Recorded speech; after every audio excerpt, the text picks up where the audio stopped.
to understand the structure. So this is what I call the anchor DAO. You know, when you form an ecosystem, you have this mothership, this DAO that will have a special power, which is to create other DAOs inside the ecosystem. So it all starts with this idea that we can create a movement, an ecosystem, you know, and a collaboration space, which is organized within this anchor DAO.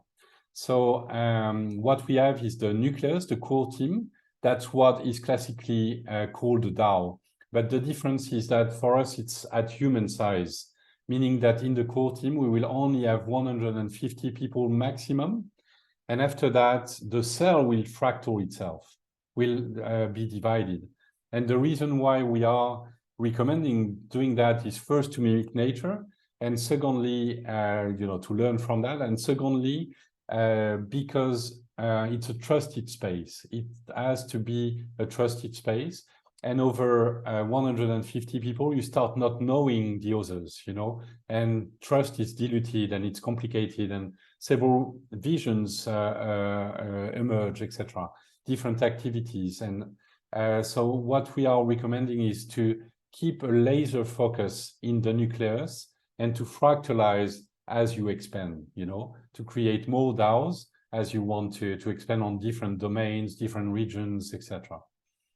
And then we have the community space, which is called the DAG, Decentralized Autonomous Community, which is interconnected inside the same tool, inside the same membrane, as we call it, you know, the membrane chip, which is fantastic because that means that your community is really involved into the work and the decisions, the strategy that you make.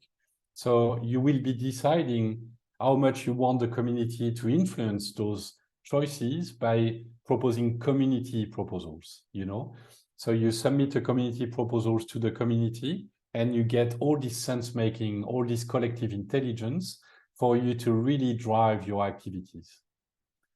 And what is represented here as well is that you have adjacent DAOs. You know, for example, the Portugal DAO or the Spain DAO. You know, and in each country, you can have a specific DAO that will organize the activities in this specific space. You could also have bioregions. You know, it's really something that we will decide together and, you know, define together. I will help you and guide you, you know, on how to create your ecosystem the most efficiently. For that, I need to understand better what Catalyst to 2030 is and how it's formed, you know, how it's structured. You were talking about chapters that can definitely be a structure of a DAO, for example, you know, organize a DAO per chapter. The second really important aspect, so the first aspect was that we have this structure that is unique, you know, in the DAO space. That's really new, a new generation of DAO.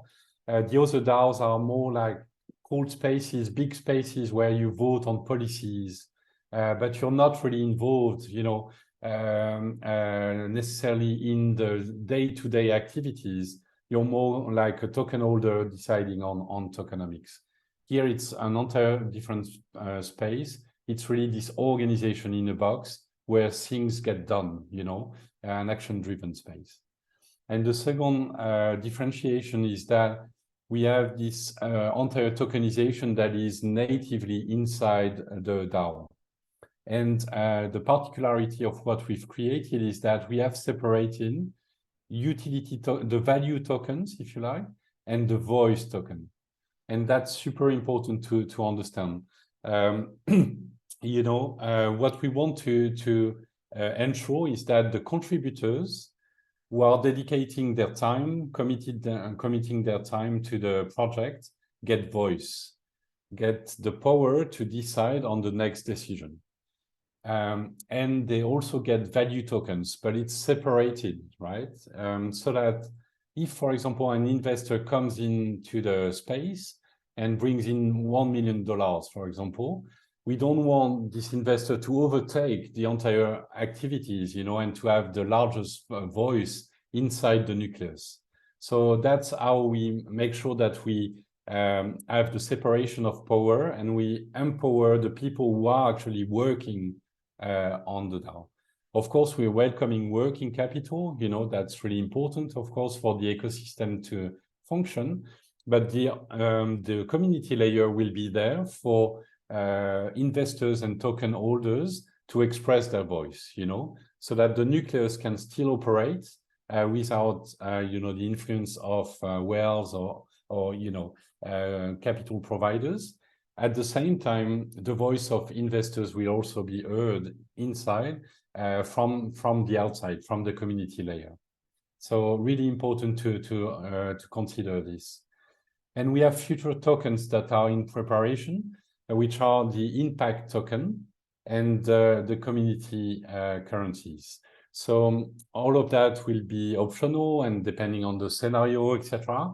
But what we thought was really interesting is, as a DAO is creating impact, we want to capture that, and we want to consolidate that at the ecosystem level. So let's imagine, the chapter, the Portugal chapter is creating massive impact. What will happen is that the impact token will be minted by the ecosystem and sent to this DAO, to materialize the impact that has been created. Of course, each ecosystem will need to define what is value, what is impact, what are the metrics, etc. And that's part of the ecosystem activation. But the principle is that we have a unit of impact that can then be codified on the blockchain.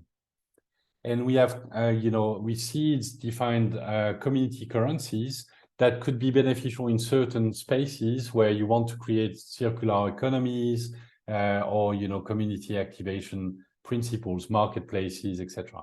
So that's, I would say, maybe another discussion. Do you have any questions so far? Am I clear? Does that make sense? Yes, it does make sense. It may be we got 3 minutes. Sure. We can when we finish this, we can have 2 or 3 minutes that we call P&T, and then reconnect for another 10 up to the hour. If that is okay with you, Alex? Yeah, sure. Okay, yes. Fine. Yeah. So we stand out from the crowd and from our competitors because of the reasons that I was mentioning. Human at the center is really important for us. And of course, the feature set, the organization in a box, that is a really novel concept, in the DAO space. So we are really expecting, this differentiation and this visibility here. So this is addressing the impact economy that we want to create, the IFA network, right? So we are looking at a really large economy by 2030, and that's really aligned, I think, with what you're trying to do.